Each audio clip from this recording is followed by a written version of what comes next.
La nota dei Vigili del Fuoco. L'orribile estate degli innocenti a Caronia e Rosolini. Tra sospiri di sollievo e paura. Calcio e basket nella pagina sportiva.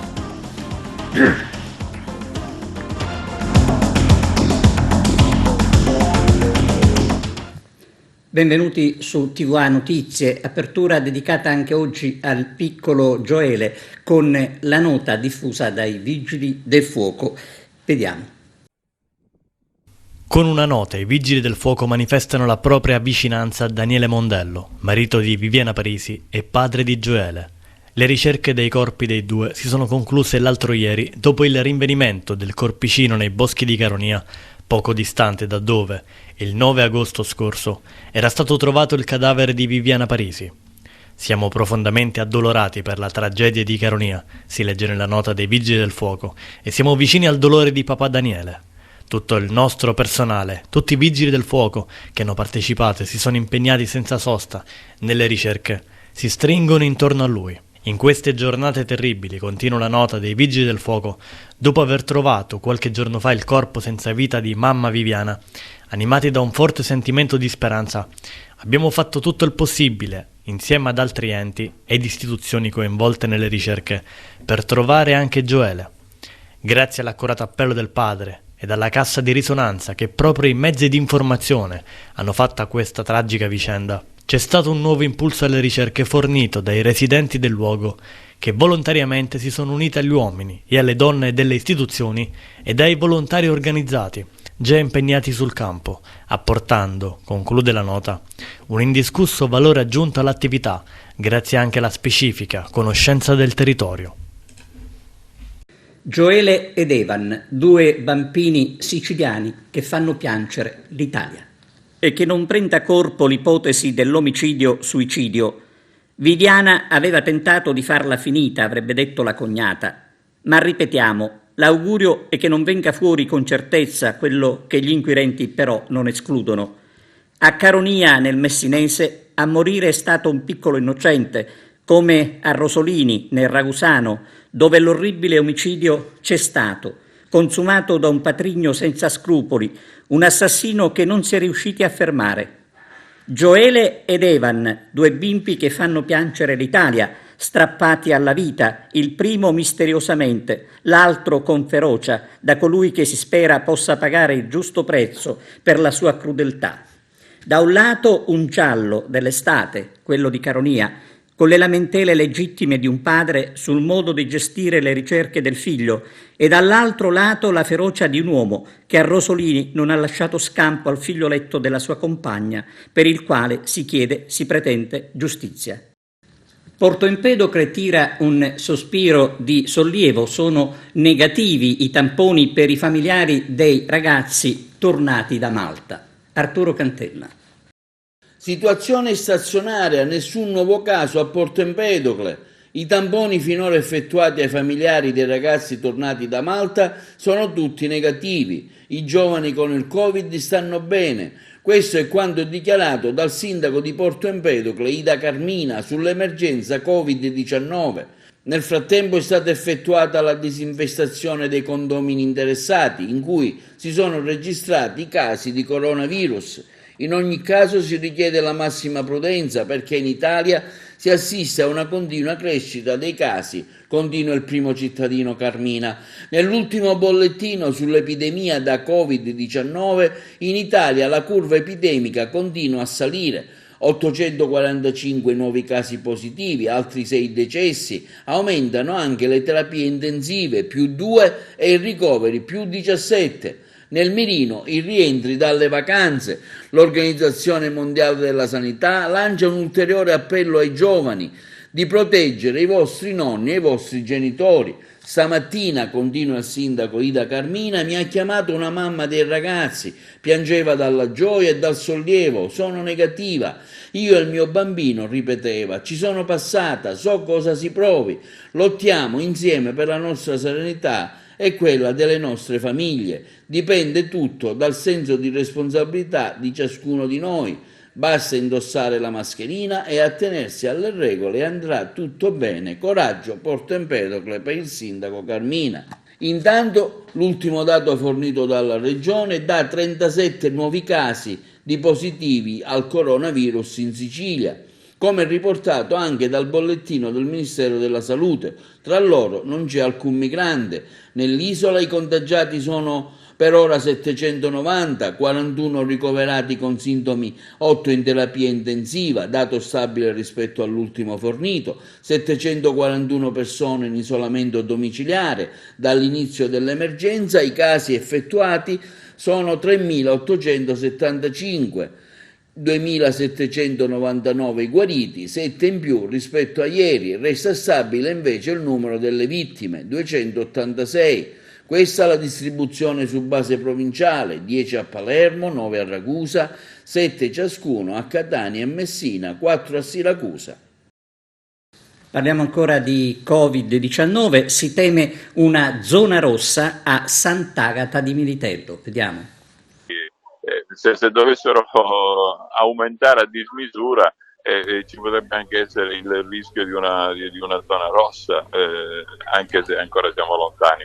Si teme la zona rossa a Sant'Agata Militello dopo che i 6 giovani del luogo sono risultati positivi al test per il Covid-19. A quelle già note nei giorni scorsi si sono infatti aggiunte nelle ultime ore le positività ai tamponi di 2 sorelle adolescenti. Un numero che, se sarà incrementato, potrebbe portare alla chiusura della cittadina, così come è avvenuto in altri comuni siciliani durante le fasi più critiche dell'emergenza sanitaria da coronavirus. Tutti i ragazzi coinvolti stanno fortunatamente bene, non presentano sintomi e si trovano in isolamento, e si sta procedendo ad un attento lavoro di ricostruzione dei contatti avuti dai soggetti positivi. Oltre 40 i tamponi già effettuati, i cui riscontri sono stati fortunatamente negativi.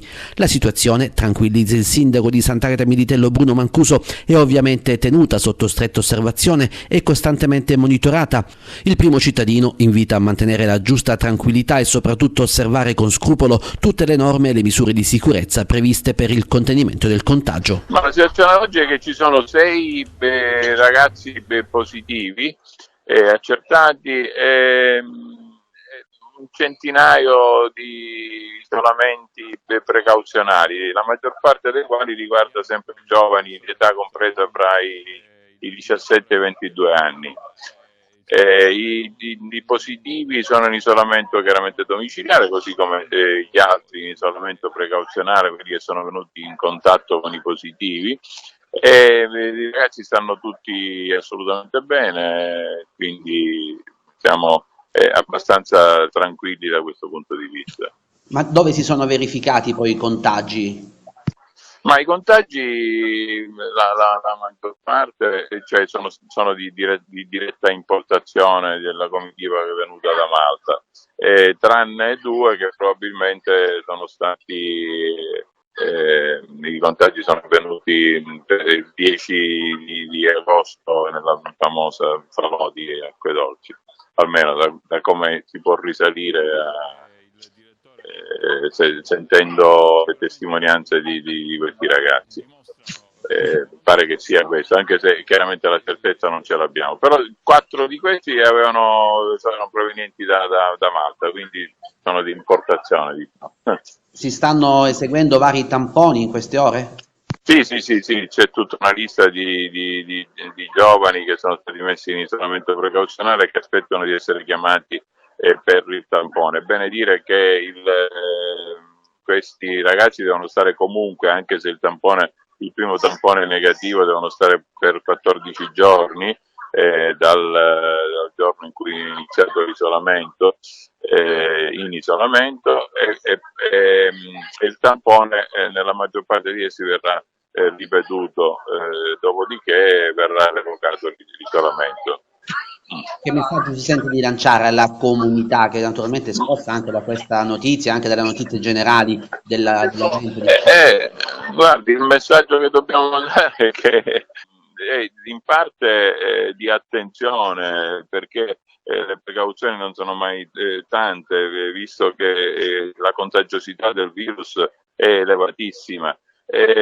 Ci fa ben sperare il fatto che a questa contagiosità non ci sia parallelamente una aggressività. Per cui i positivi, la maggior parte dei positivi, soprattutto dei giovani, contraggono il virus senza però avere problemi sul piano clinico, quindi questo ci lascia un po' più tranquilli.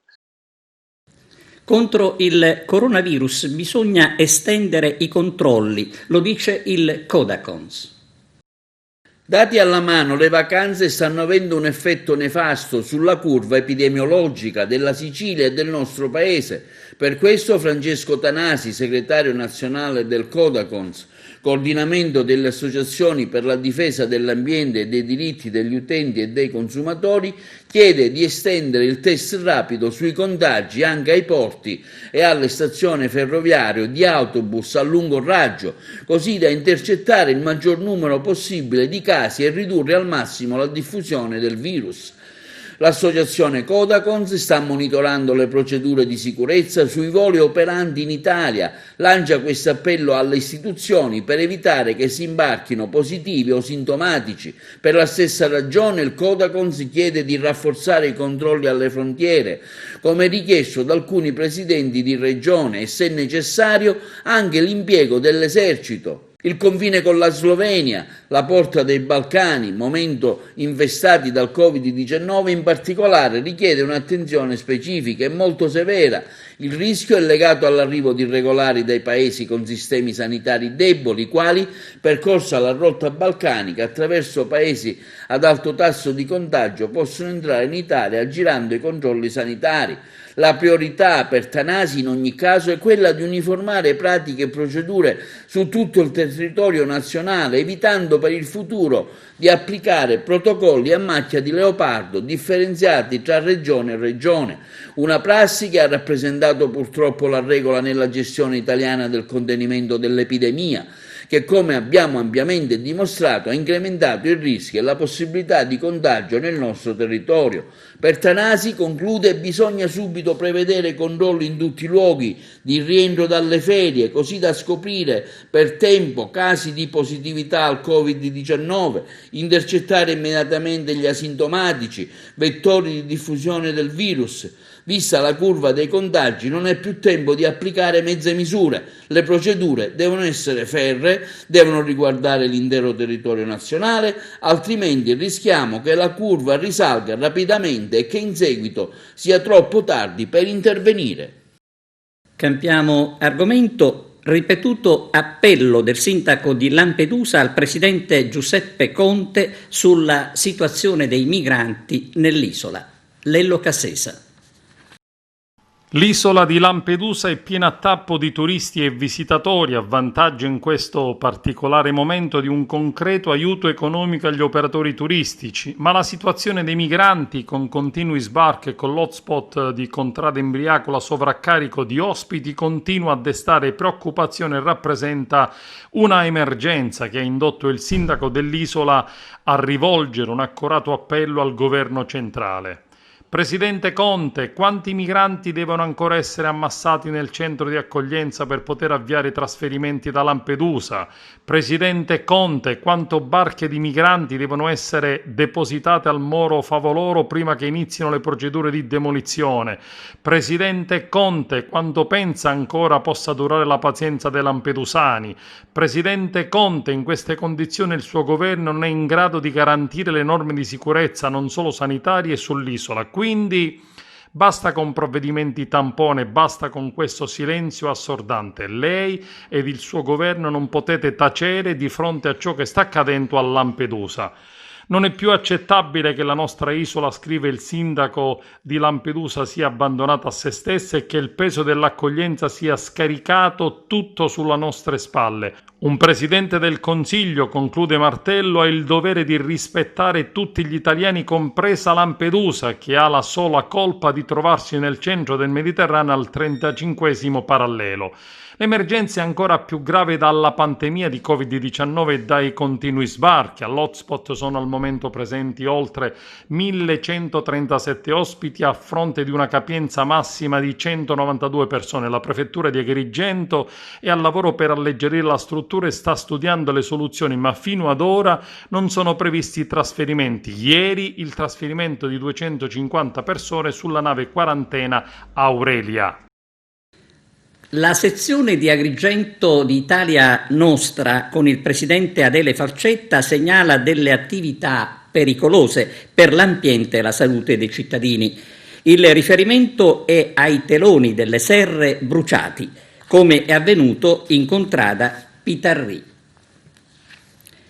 Il bilancio dell'attività della Capitaneria di Porto Empedocle durante il Ferragosto, il servizio di Arturo Cantella.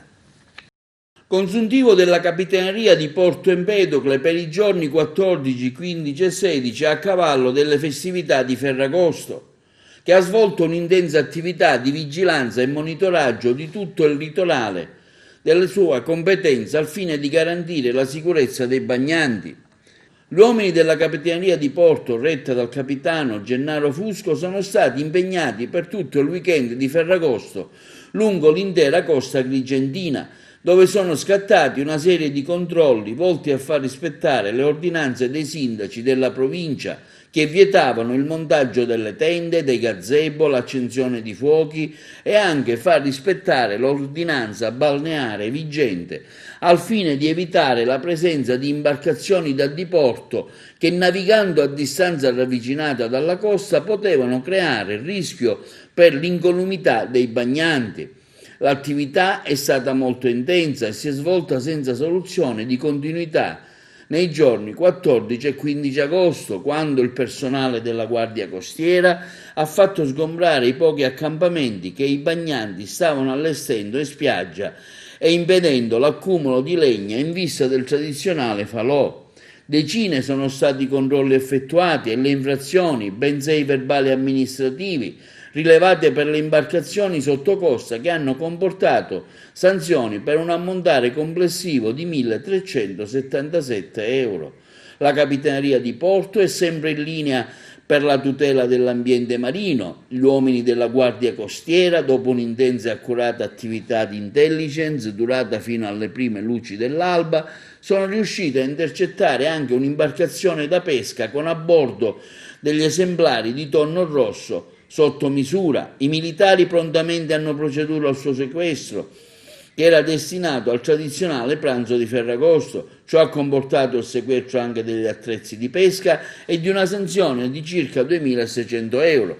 L'attività degli uomini della Capitaneria di Porto è continuata anche nella giornata del 17 agosto, quando in seguito a una segnalazione telefonica riferiva la presenza in località Zingarello di un'imbarcazione in difficoltà relativa alla navigazione. I mezzi della Guardia Costiera sono così prontamente intervenuti prestando soccorso a un natante da diporto con 6 persone a bordo che, in seguito al peggioramento delle condizioni meteomarine, aveva difficoltà a rientrare in porto. Quindi il controllo documentale svolto al termine dell'attività ed è emerso che il natante navigava privo, senza il documento dell'assicurazione, ragion per cui è stato oggetto di una sanzione amministrativa di 130 euro. Il comandante Fusco ha quindi manifestato il proprio apprezzamento per il lavoro dei militari, dimostrando come la Guardia Costiera è sempre pronta a vigilare per garantire la sicurezza della navigazione, soprattutto nei periodi in cui normalmente la gente si reca in vacanza. Tutte le attività sopra elencate rientrano nel più ampio quadro degli obiettivi fissati dal Comando Generale del Corpo delle Capitanerie di Porto e sotto il coordinamento regionale della Direzione Marittima di Palermo. Titolata ieri sera la piazzetta in fregio alla piazza Diodoro Siculo, antistante l'ex ospedale San Giovanni di Dio di Agrigento, al professor Giuseppe Iannuzzo, qualificato esponente della comunità agrigentina, in occasione del centenario della sua nascita, ove è stata scoperta anche una targa commemorativa alla presenza dei componenti della famiglia, dei figli Gianfranco, Patrizia, Gabriella, Elio e Cinzia, che per l'occasione si sono riuniti in loco insieme a tanti amici e collaboratori della rivista Agrigentini a Roma, che il professore Iannuzzo aveva curato sin dal suo trasferimento nella capitale, tenendo sempre acceso il suo legame con la realtà agrigentina Per quanto sopra, la giunta municipale ha infatti deliberato tale decisione. Gianfranco, oggi una manifestazione sicuramente interessante anche in memoria di suo padre. Sì, interessante, che ci inorgoglisce, non soltanto me ma tutti i miei fratelli, dopo di me Patrizia che è immediatamente dopo, Gabriella, Elio, Cinzia. Tra l'altro siamo riuniti qua tutti e 5 fratelli, come succede sempre nelle famiglie, ovviamente ognuno vive in posti diversi. Questa è stata un'occasione di grande gioia, anche perché arriva da una iniziativa voluta dai cittadini agrigentini, dai concittadini nostri, di mio padre, che come sai ha dedicato tutta la sua vita all'amore per la città e all'amore per il ricordo, per le radici, per l'appartenenza, e l'ha trasmesso a tutti noi. Aveva fondato a Roma un giornale che si chiamava Agrigentini a Roma e ovunque, e siccome era un fiume in piena, costringeva tutti i suoi amici a scrivere qualche cosa. C'erano letterati importantissimi, c'erano professori universitari, quindi questa cosa teneva vivo il ricordo della città e l'ha coltivato per tutta la vita, quindi che venga riconosciuto. Poi aveva un sogno, che era quello che almeno il centro storico si richiamasse Girgenti, così come si chiamava la città prima, quando lui c'è nato. Nel 29, come sai, poi dopo il fascismo volle evitare le città, si chiamò Agrigento, ma lui era nato a Girgenti, e il nostro sindaco Firetto, che stasera ci dà l'onore anche di scoprire questa targa, hanno intitolato questa bellissima villetta, questo bellissimo giardino alla memoria di papà. Quindi è ovvio che ne siamo orgogliosissimi e siamo contenti che sia stata un'iniziativa voluta proprio dalla città, dai cittadini, dal comune di Agrigento, dal sindaco, dagli assessori. Insomma è una cosa bella. Un ricordo in particolare della figura di tuo padre per i magari più giovani che non l'hanno conosciuto? Lui amava molto i giovani, lo sono stato anch'io molto giovane, e lui ci ha insegnato, credo che la cosa più è la lealtà, l'onestà, il senso dell'onestà. Diceva una cosa come la diceva Corrado Alvaro, che invece è calabrese. Lui questa cosa la diceva sempre: non c'è peggiore sciagura che possa accadere ad una società che il convincimento che vivere onestamente sia difficile, o che vivere disonestamente sia la norma. Insomma, questo ci insegnava la lealtà dei rapporti, a essere onesti, a essere leali, ad avere gli amici, a coltivare le amicizie. Ci ha insegnato cose meravigliose che teniamo presenti tutti i giorni. È la volta di un figlio illustre cui sono profondamente legato, benché ci fosse una enorme differenza di età. Io da ragazzo a quest'uomo sono stato particolarmente legato. Ero tra quelli che veniva beneficiato gratuitamente dell'invio di quel famoso foglio che lui scriveva amabilmente e che lo legava a questa realtà territoriale. Ora, l'idea del toponimo Girgenti per il centro storico di Agrigento, così come è stata Ortigia per Siracusa, come è stata Ibla per Ragusa, in realtà è vero che viene fuori dalle letture che tutti quanti abbiamo fatto di Pirandello e certamente dell'amore che per questo toponimo aveva anche Andrea Camilleri, ma a me l'idea venne fuori proprio da quest'uomo, che mi piace che oggi la città lo possa celebrare con uno spazio che sarà più avanti riqualificato e che da oggi in poi porterà il suo nome, il nome di quegli agrigentini che si muovono in silenzio, timidamente, ma che hanno un profondo legame con il proprio territorio. Noi andremo avanti se acquisiremo orgoglio di appartenenza. Quest'uomo aveva un grande orgoglio di appartenenza. Un bellissimo ricordo, ma più ricordo in quando io andavo a Roma, quando il professore Iannuzzo invitava gli agrigentini di Roma e anche non di Roma, e faceva delle iniziative importanti sul piano culturale, e poi la conclusione della giornata romana era in un magnifico ristorante in cui tutti gli agrigentini romani si incontravano, parlavano, dicevano, discutevano, ed era veramente una grandissima opportunità trascorrere delle ore in tranquillità e anche in modo felice, perché gli agrigentini a Roma sono tanti e quindi era il momento dell'incontro specifico. L'anno scolastico inizierà regolarmente, lo dice il ministro Azzolina. Ledo Casesa. Non ci sarà nessun rischio per l'apertura dell'anno scolastico. Lo ha detto la ministra dell'istruzione Lucia Azzolina ieri sera. Abbiamo il dovere morale di riaprire, una priorità assoluta del governo. È certamente un'operazione complessa, ma siamo più pronti rispetto a quando la pandemia è scoppiata. Distribuiremo 11 milioni di mascherine al giorno, ma abbiamo anche allargato le aule e cercato ulteriori spazi affinché gli studenti seduti al banco possano abbassare la mascherina ad 1 metro di distanza dagli altri. Ed anche sulle preoccupazioni dei presidi, la Azzolina ha detto chiaramente non devono temere, abbiamo varato norme per evitare responsabilità penale dei dirigenti scolastici. Il governo sta lavorando per potenziare l'organico, stiamo assumendo fino a 100.000 persone a tempo indeterminato ed altre a tempo determinato e abbiamo digitalizzato le procedure. A sostegno del ministro, il capo del Dipartimento della Pubblica Istruzione ha diffuso una nota ai dirigenti delle scuole italiane per assolvere in ogni caso sulla responsabilità penale dei presidi, che in queste settimane ha suscitato nervosismo e allarmismo da parte dei sindacati. Le misure organizzative previste nei protocolli stipulati tra il governo e i sindacati e le linee guida per le istituzioni scolastiche assolvono i dirigenti scolastici da ogni responsabilità penale e civile. Questa è in sintesi la nota a firma di Marco Bruschi, capo dipartimento del MIUR. Stiamo anche valutando, ha detto ancora l'Azzolina, l'ipotesi che qualora uno studente risultasse positivo al Covid potrebbe andare in quarantena l'intera classe. Il governo deciderà quali misure dare alle famiglie in caso di quarantena dell'intera classe, se ci fosse un caso di Covid a scuola, ha concluso l'Azzolina. Ed anche il commissario straordinario Domenico Arcuri ha ribadito la necessità del ritorno a scuola. L'obiettivo è riaprire le scuole il 14 settembre con il massimo livello di sicurezza possibile ed io sono convinto che riusciremo a conseguirlo. Il rientro a scuola rappresenta il primo ritorno alla normalità.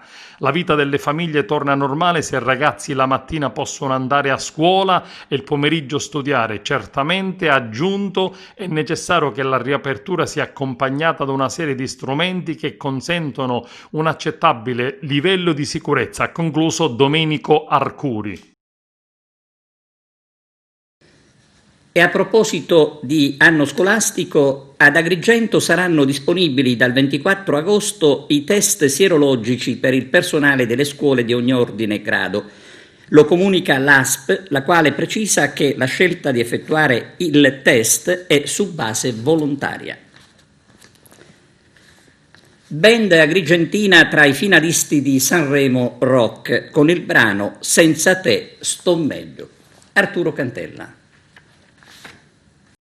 Appena uscito il nuovo videoclip dei 20 Question, realizzato e diretto dal regista toscano Simone Grazzi, è visibile sul canale YouTube della band. Il brano dal titolo Senza te sto meglio anticipa l'uscita del disco e ha portato la band agrigentina tra gli 8 finalisti di Sanremo Rock al Teatro Ariston. Il brano, dice Fabio Gueli, chitarrista e voce della band, si basa sulle relazioni di coppia. In molti pensano che l'amore prima o poi finisce. Quante canzoni e poesie sono state scritte secondo questa visione? Per fortuna non è così. Anche quando viviamo forti delusioni o incomprensioni è un momento prezioso per gettare via la maschera e vederci per quello che siamo veramente. Questo particolare periodo sociale, fatto di restrizioni e lockdown, ha messo a dura prova molte relazioni. Occorre quindi ascoltarsi, comunicare a cuore aperto, spegnere il nostro smartphone e non lasciarci bombardare dai social.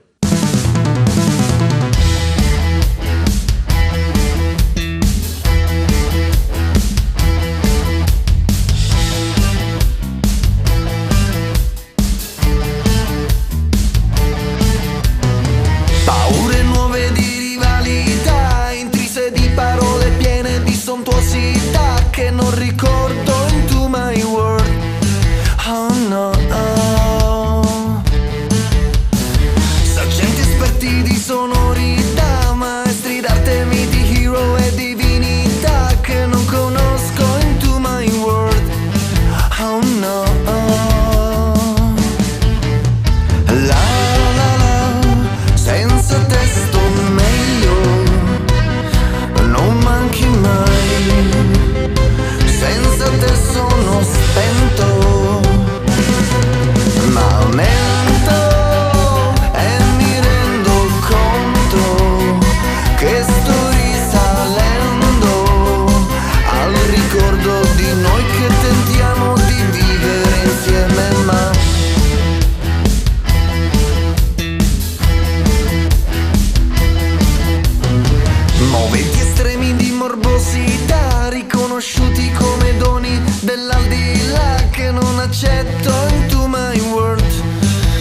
E adesso la pausa per la pubblicità, tra poco di nuovo insieme.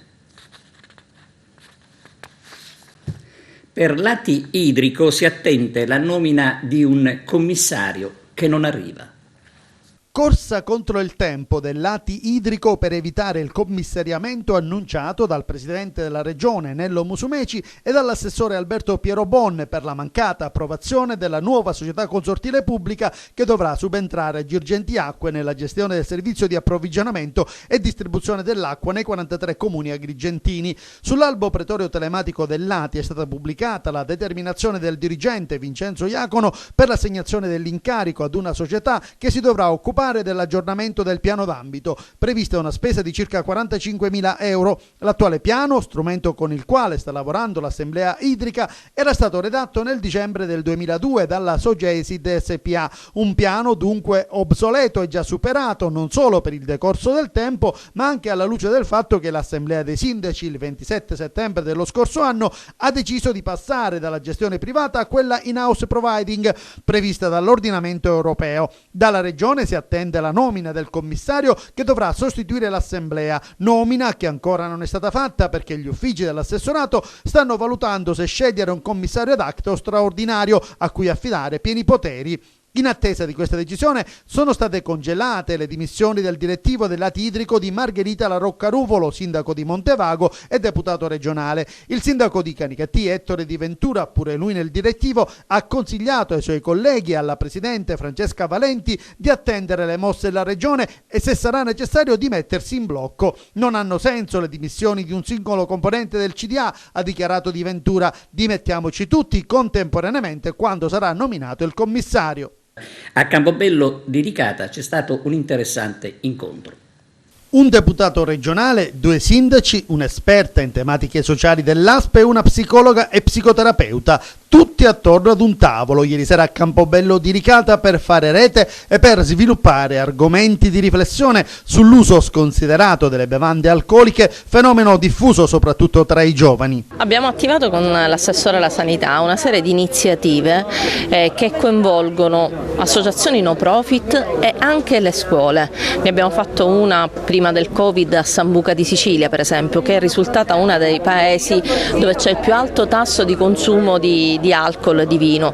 Loro sono grandi produttori e il vino consumato bene fa anche bene, sono gli eccessi il problema, e quindi abbiamo fatto una serie di azioni di informazioni e di coinvolgimento dei ragazzi per fare capire quali sono i danni sia alla salute che i pericoli che poi, mettendosi alla guida, molti di loro poi rischiano per se stessi e per chi è in macchina con loro. Continueremo questa azione, questa campagna insieme all'assessore Razza in tutto il nostro territorio. Siamo stati interrotti ovviamente dal periodo del Covid che ci ha dato altre priorità, ma è chiaro che bisogna rieducare i nostri ragazzi. Ci si può divertire senza per forza doversi sballare ogni sera. Allora, è fondamentale questa iniziativa che dà la possibilità di poter ragionare e confrontarci su quelli che sono le linee, le azioni da seguire sui territori affinché si sappia bere, evitare che ci sia un uso sconsiderato dell'alcol con i danni che ci sono. L'amministrazione locale, il comune nello specifico, assieme alle altre istituzioni come la scuola, come l'ASP, possono attivare le ogni azione affinché si dia il giusto esempio e le modalità di poter, dell'uso dell'alcol. Purtroppo possiamo, ahimè, registrare un uso sconsiderato dell'alcol da parte dei giovani, ma a un livello che si è abbassato, e questo ancora di più con la scuola si deve lavorare tanto.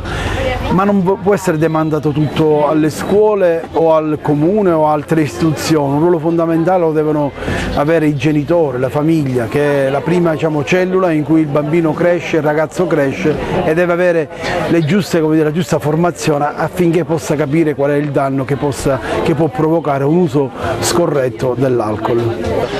Sì, oggi siamo qua a Campobello per il libro della dottoressa Letizia Drogo, una deliana di origine, per affrontare un tema molto delicato, appunto il bere in società. Oggi è un problema non indifferente e chi amministra le istituzioni in genere devono porsi il problema, perché oggi come oggi si registra un abbassamento dell'età di coloro i quali purtroppo fanno uso esagerato dell'alcol, e questo è una piaga sociale dovuta soprattutto alla mancanza, secondo me, di alcuni valori e soprattutto di alcuni punti di riferimento, tra i quali la famiglia. È giusto che se ne parli, che le istituzioni facciano quadrato e lavorino insieme. Per istituzioni intendo le scuole, gli enti locali, l'ASP, le associazioni educative e culturali, per fare in modo di far capire soprattutto alle giovani generazioni l'importanza del bere in modo controllato e non esagerare, per evitare appunto questa piaga, il diffondersi di questa piaga che non porta da nessuna parte. Quindi bene queste giornate, bene il fatto che si faccia cassa di risonanza per propagare e soprattutto diffondere in società i messaggi corretti e giusti. A moderare i lavori la dottoressa Mariella Di Grigoli, titolare di posizione organizzativa del Dipartimento di Medicina dell'ASP di Agrigento. Abbiamo voluto fare questa serata insieme a molti amici, ma pochi nello stesso tempo, dato le disposizioni delle ordinanze regionali, per un momento di ritrovarci. Intanto ringrazio Stefania Greco, che è la direzione di questo angolo letterario, che ci ha coinvolti in questa serata tutti insieme, e soprattutto ha coinvolto questa carissima amica Letizia Drogo, che è l'esperta proprio in questo campo, si occupa dei giovani sin dal momento in cui è iniziata a lavorare, e oggi questa giornata, questa serata è dedicata proprio ai giovani, agli adolescenti e ai genitori. Il decalogo di cui è parlato è un decalogo di genitori, quindi come si devono comportare, quale uso delle parole devono utilizzare, perché oggi genitore non è un mestiere che ci possiamo inventare. Essere genitore oggi ci porta davanti a tante criticità e tante soluzioni che dobbiamo cercare di risolvere al meglio per i nostri figli. Spunto di riflessione è stato il testo decalogo per non berci la vita, i ragazzi e l'alcol, riflessioni, indagini e alternative possibili della scrittrice di Delia, psicologa e psicoterapeuta Letizia Drogo. Ma i partner istituzionali, quando si parla di benessere dei ragazzi, non possono che essere tantissimi, a partire in primis dalla famiglia, successivamente la scuola, gli amministratori. Infatti stasera abbiamo voluto qua anche i sindaci dei due comuni, proprio per dire l'importanza di fare le cose assieme, ma nonché anche le parrocchie, cioè tutti coloro che in qualche modo hanno a che fare con i ragazzi, le associazioni sportive, cioè con il benessere dei ragazzi non si scherza, e quindi tutti dobbiamo confrontarci affinché possiamo raggiungere l'obiettivo comune. Quali sono allora i suggerimenti da dare sia alle famiglie e ai ragazzi, ma anche alle istituzioni? Nel libro, l'ultima parte, io parlo in un capitolo che ho titolato In primis la relazione, quindi ai genitori quello che suggerisco da genitore, quindi non solo da professionista, è quello di tutelare gli spazi di relazione con il proprio ragazzo, anche se questi possono a volte avere degli orari indefiniti, perché i ragazzi parlano e si rivolgono a noi secondo i loro tempi e non secondo i nostri. Poi il secondo passaggio è quello di osservare a 360 gradi e in maniera critica quello che succede attorno al mondo dei ragazzi, quindi non abbassare mai la guardia, e con questo l'ascolto e il chiedersi quali sono i bisogni dei ragazzi, anche chiedendoglielo, perché i ragazzi da questo punto di vista sono una fonte importantissima. Appuntamento religioso a Geraci Siculo, vediamo di che si tratta. Il prezioso calice del monastero di Santa Caterina sarà esposto a Geraci Siculo. Su iniziativa del comune della parrocchia Santa Maria Maggiore, fino alle prossime festività natalizie sarà possibile ammirare nel locale museo parrocchiale il prezioso calice proveniente dal monastero di Santa Caterina, attualmente custodito presso la Galleria regionale della Sicilia di Palazzo Abbatellis, che ne ha concesso il prestito. La suppellettile liturgica, interessante per l'adesione a modelli trecenteschi e per le influenze toscane, reca la data 10 luglio 1494, 2 anni dopo la fondazione della comunità monastica benedettina. Il calice, citato nell'inventario degli arredi sacri allegato all'atto del notaio Luigi Purpura dell'8 giugno 1903, con il quale il Fondo per il culto dello Stato concesse il monastero al comune di Geraci Siculo nella persona dell'allora sindaco Don Paolo Sciaino. Visto l'alto valore artistico, il pregevole manufatto fu allora consegnato al Museo Nazionale di Palermo, da cui successivamente passò alla Galleria di Palazzo Abbatellis. In occasione della mostra sono stati aggiornati nei contenuti gli apparati didascalici delle suppellettili liturgiche esposte nel museo sotto la cura scientifica della professoressa Maria Concetta Di Natale, del professor Salvatore Anselmo e del professor Giuseppe Antista. La cerimonia di presentazione si terrà sabato 22 agosto alle ore 18:30 nella chiesa madre di Geracisicolo, Borgo delle Madonie, che recentemente è entrata a far parte del circuito turistico regionale Bella Sicilia. I professori Salvatore Anselmo e Giuseppe Antista presenteranno e analizzeranno alcuni oggetti della collezione museale, nonché il calice prestato dall'importante istituzione culturale siciliana di Palazzo Abbatellis. La mostra e il museo parrocchiale saranno fruibili tutti i giorni dalle ore 11:30 alle 12:30 e dalle ore 16:30 alle 18:30. Da settembre la visita si potrà effettuare per appuntamento chiamando al numero 339 64 78 721. Siamo giunti alla pagina sportiva. L'Acragas si prepara alla ripresa del campionato. L'augurio di Giuseppe Gampino, che potrebbe indossare la fascia di capitano. Sicuramente ricomincia una grande avventura. L'anno scorso ovviamente ho rotto il campionato prima, che ancora forse ci riservava qualcosa di bello, però purtroppo è successo quello che è successo. L'importante è che speriamo è tutto passato e ricominciamo nei migliori dei modi, si sta lavorando bene e speriamo di portare a termine quello che abbiamo iniziato l'anno scorso. Avrai ancora la fascia di capitano, per te è una grande responsabilità. Ancora questo non lo so perché il mister non ha detto nulla, però se dovesse essere così, lo sapete tutti, per me è un grande onore perché sono a casa e tutte le volte che la indosso per me è una forte emozione e quindi spero ancora di portarla al braccio. Sicuramente qualche nome c'è, la squadra è forte, naturalmente bisogna prendere ancora qualcosa perché siamo contati, però quelli che sono arrivati sono dei gran bei giocatori, la società ha fatto un ottimo lavoro, si sta lavorando tanto, si suda tantissimo, la cosa che mi viene da dire è che ho visto una squadra che ha voglia di lavorare in silenzio e quindi questo fa ben sperare. Eccellenza dura perché comunque l'ho conosciuta l'anno scorso, mi sono reso conto, è facile parlare magari della San Cataldese, del Mazzara, perché comunque sono squadre che ambiscono a vincere il campionato, però l'anno scorso mi sono reso conto che anche chi si doveva salvare era davvero dura perché vai su cambi brutti, cambi terra battuta e quindi non si può giocare, là più che la tecnica serve fame, grinta, cattiveria. E quindi al di là di chi deve vincere è un campionato tosto a prescindere. Personalmente non la conosco, però da quello che si è fatto fino a oggi penso e ripeto che si è fatto un grande lavoro e tutti, non solo io ma tutta Agrigento spera che finalmente qualcosa possa camminare bene e comunque che duri nel tempo. Ce lo auguriamo tutti perché non possiamo stare in eccellenza, ma l'Acragas non solo per noi ma per la città e per i bambini, come ho detto l'anno scorso, che sperano di giocare in altre categorie, in categorie superiori e bisogna riportare l'Acragas dove merita. Una notizia di basket, l'agrigentino Andrea Tartaglia torna alla Fortitudo dopo la parentesi alla Virtus Molfetta, classe 1998, il giocatore è pronto ad indossare la maglia bianco-azzurra. Bene, è tutto, grazie per la vostra attenzione e arrivederci.